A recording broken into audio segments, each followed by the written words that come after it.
Boker Or Beshem Hashem Naaseh Ben Hatzliach. On est aujourd'hui le mardi. Bezrat Hashem, 21 du mois de novembre et déjà le 8 du mois de Kislev. L'Echaim Tovim, Ul Shalom, Shiur acheté pour aujourd'hui par Liliane Aidan, ou Aidan, si je prononce bien, Bezrat Hashem, que Dieu la bénisse sur tous ses chemins, elle et toute sa famille, pour l'élévation de l'âme de son papa, David Akohen Ben Mordechai, Ruach Hashem Tanachenu Began Eden Elion, וכל השוכבים עמו בכלל, הרחמים והסליחות, וכן יהי רצון ונאמר אמן, תהי נשמתו צרור החיים. Elle demande aussi que ce shiur apporte une grande hatzlacha et libération pour tous les otages qui reviennent en bonne santé le plus vite possible dans leur demeure, parmi le peuple d'Israël sur sa terre, ainsi que la protection de tous nos soldats du Ham Israël partout où ils se trouvent, que Dieu nous protège avec tout cet antisémitisme flagrant et grandissant dans le monde. Bezrat Hashem, on sait très bien qu'après l'obscurité vient le soleil, c'est ce qu'on va étudier, Bezrat Hashem, dans un instant, par rapport à notre étude. Merci d'avoir acheté ce shiur, que Dieu vous bénisse sur tous vos chemins.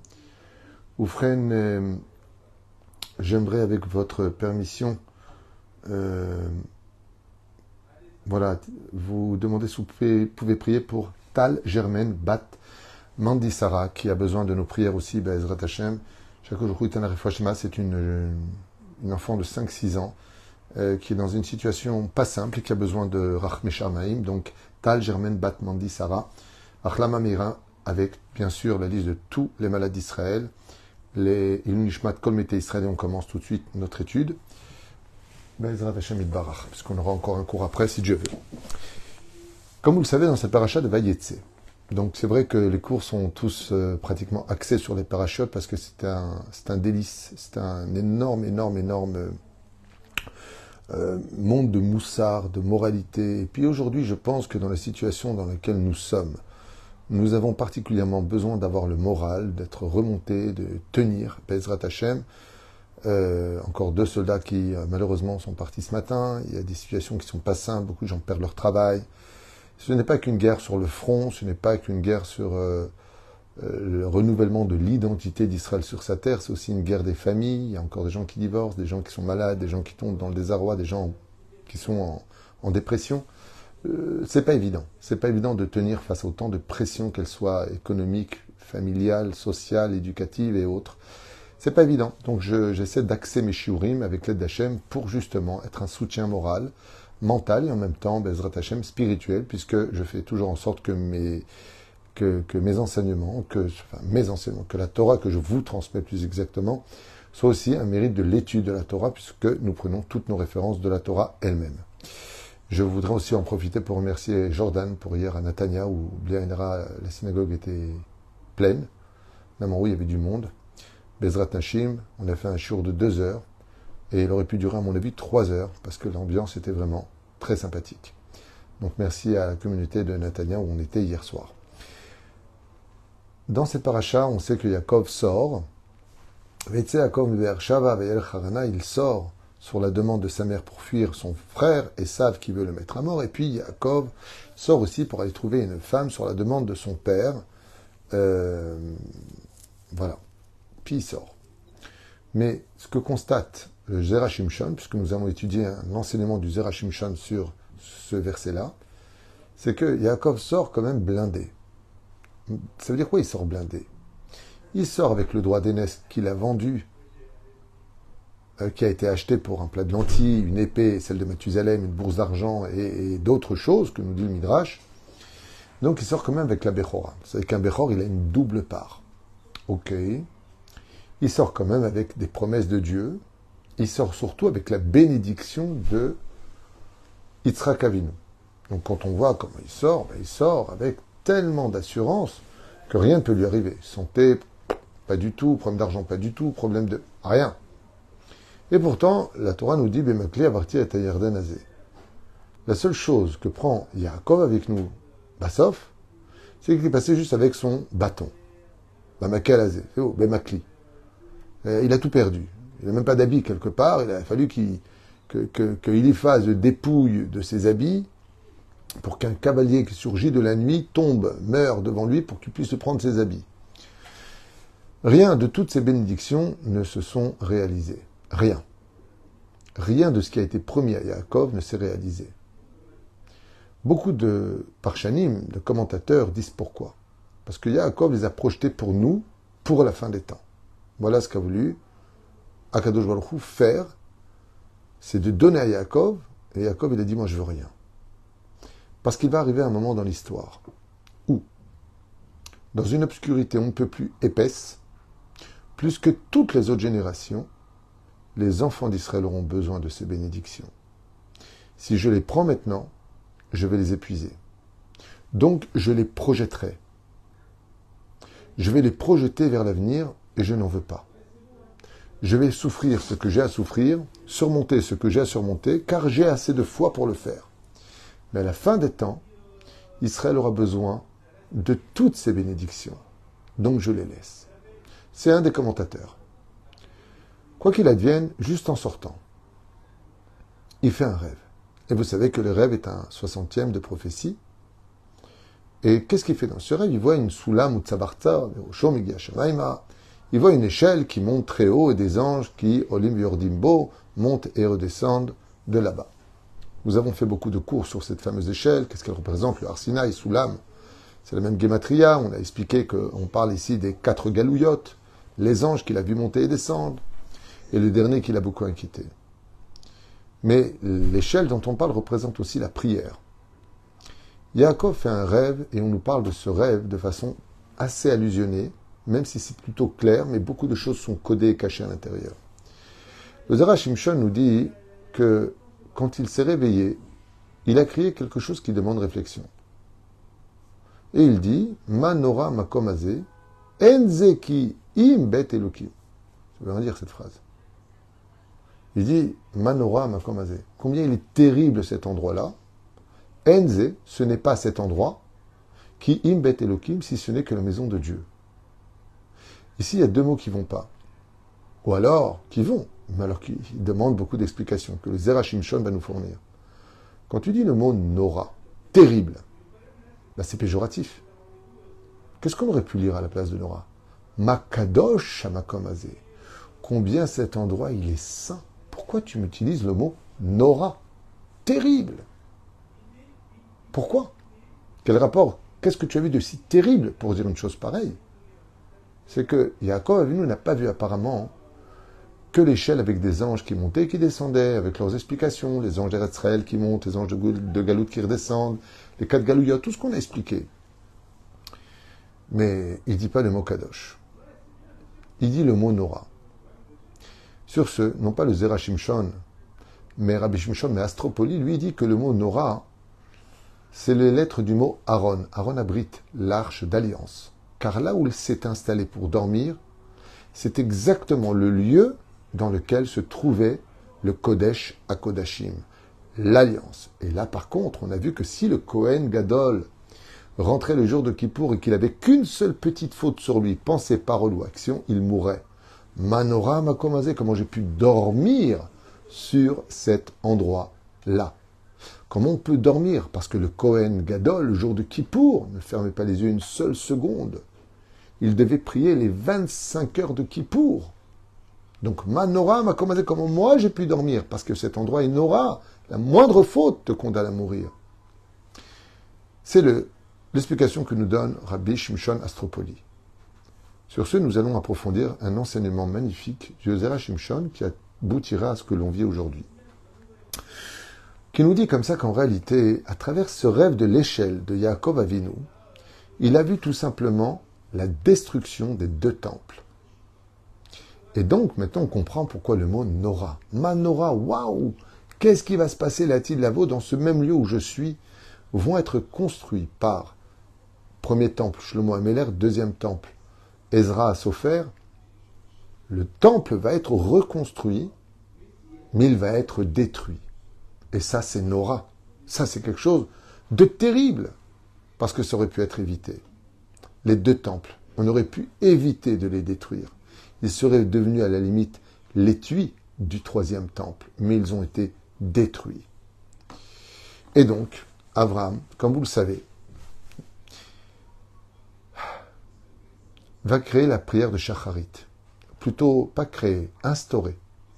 La prière de Shacharit annonce le Boker Tov, Boker Or, qui veut dire la lumière. La prière de Shacharit enseigne la lumière. C'est pour ça que tous les matins dans la prière, quand on finit le Kirat Shema, on dit Emed Veyatziv. On ne dit pas Vemouna. Veyatziv le matin. Pourquoi? Parce qu'on a la lumière. Donc on sait où on met les pieds. Yitzhak Avinu va instaurer la prière de Mincha, qui a lieu de Tsaoraim, Tsoar, qui veut dire lumière. Yaakov, lui, va instaurer la prière de Harvit, qui, elle, par contre, se vit quand? Dans l'obscurité, dans le Rocher. Là où tout est Nora, parce qu'on ne sait pas où on va, il faut de la Emouna pour avancer. Et cette Emouna, elle est prescrite dans la prière de Harvit. Emet ve Emouna.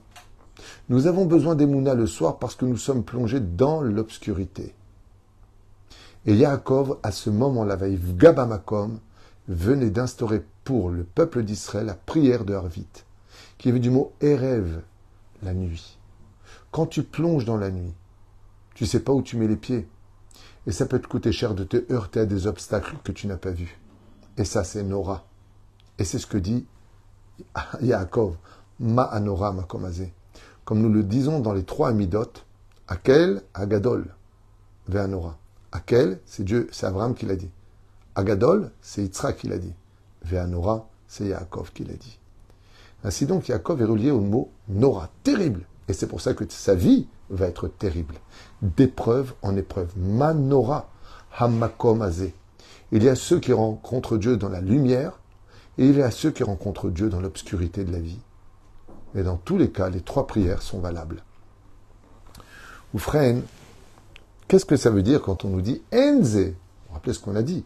Enze. Pourquoi Enze? Parce qu'il veut dire non.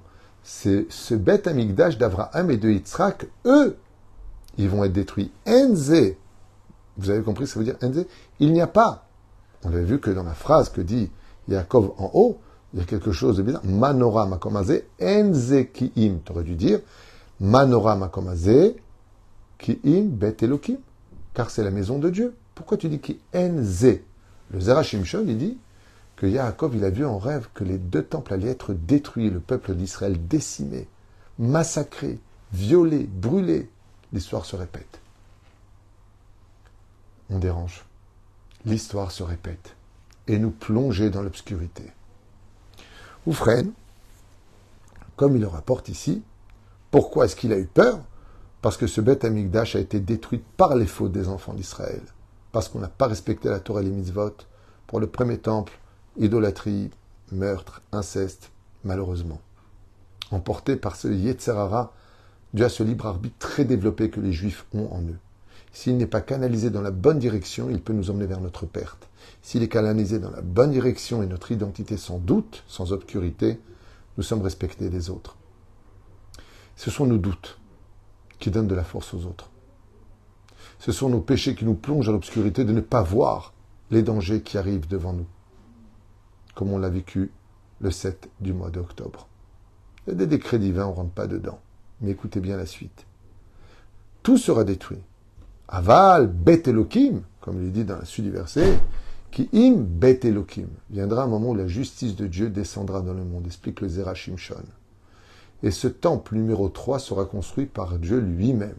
Donc c'est la déa de la Gemara qui dit que le Beth Amikdash viendra de Dieu lui-même, et lui ne sera plus jamais détruit. La main. Mais im, comme il dit ici, c'est jusqu'à maintenant, en Beth Amikdash, donc il y a la suite du verset, Ze Sha'ar Shamaim.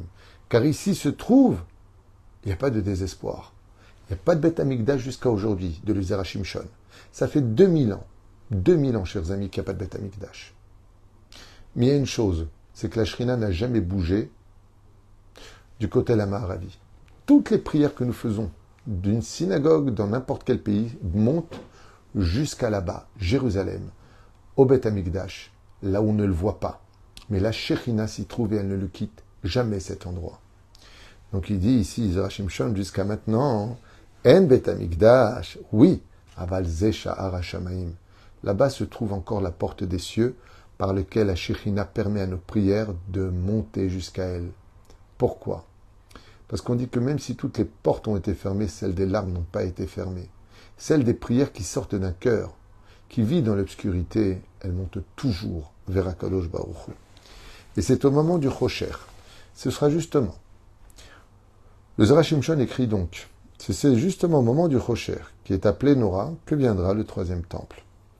C'est justement dans les moments où on se demande qu'est-ce qui se passe. On ne saura pas où poser nos pieds.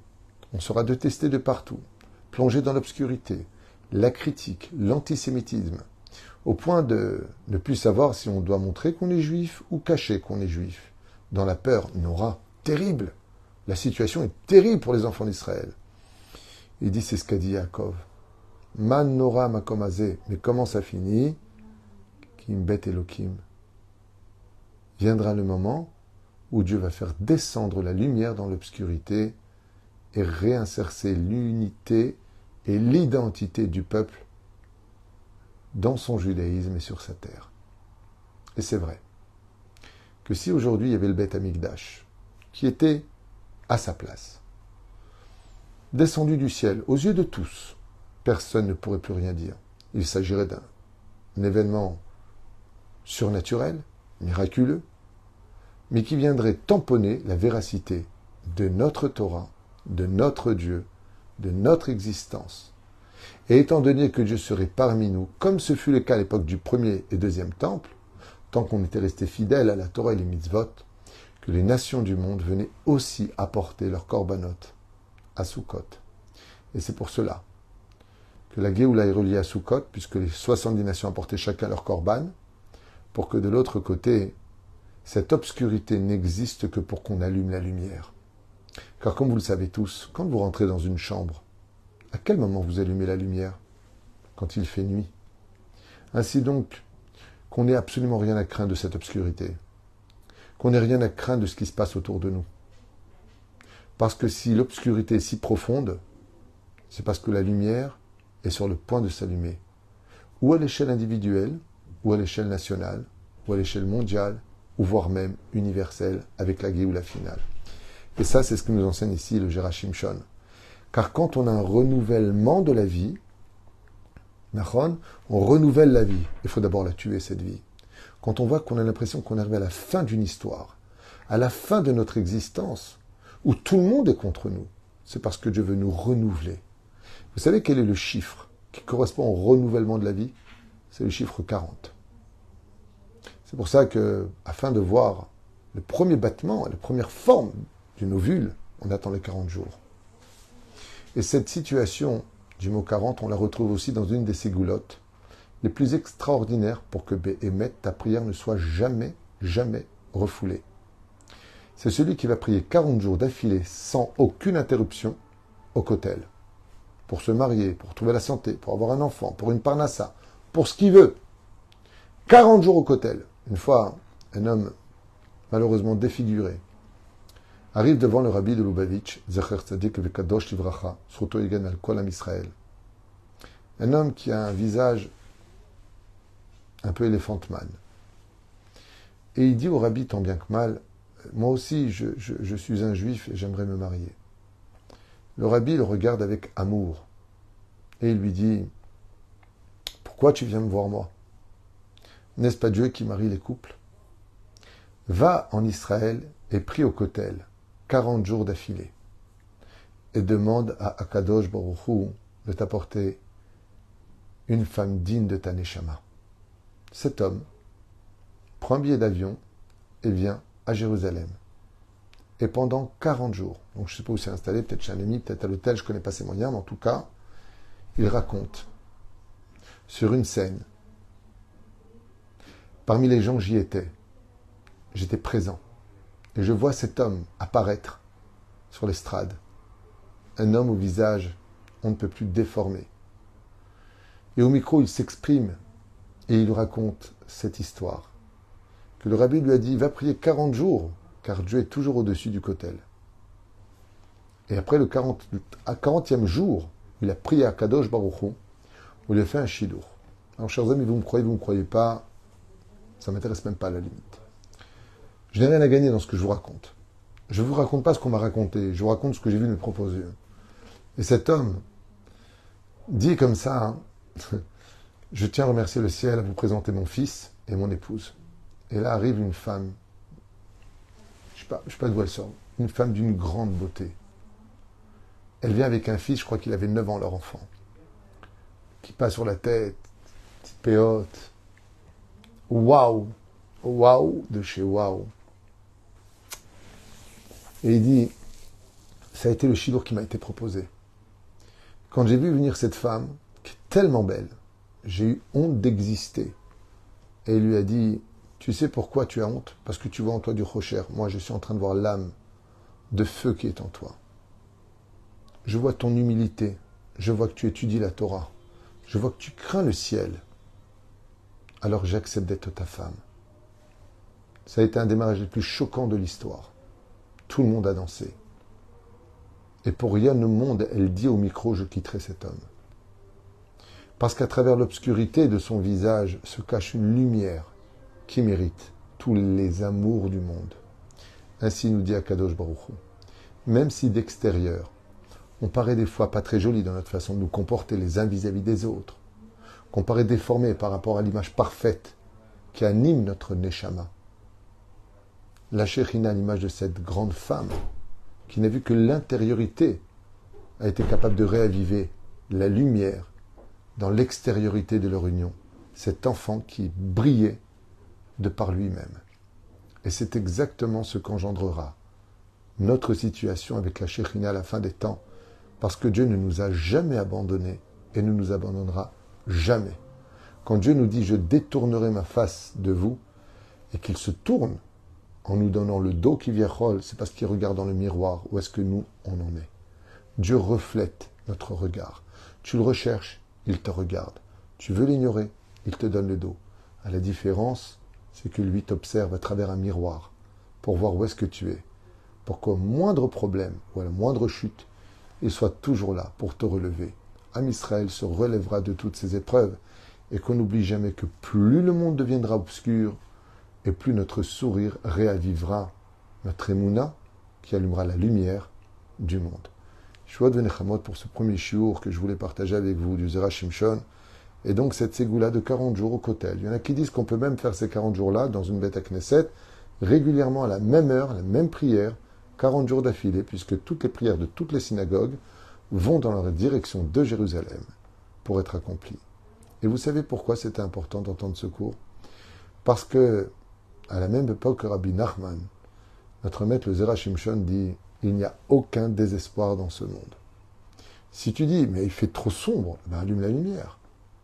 Si tu dis « Mais on n'y voit rien », ben tire le rideau. Un tout petit geste de notre part peut faire entrer énormément de lumière pour chasser toute l'obscurité qui nous a aveuglés jusqu'à aujourd'hui. À nous d'agir. Kol Tov et Leitraot.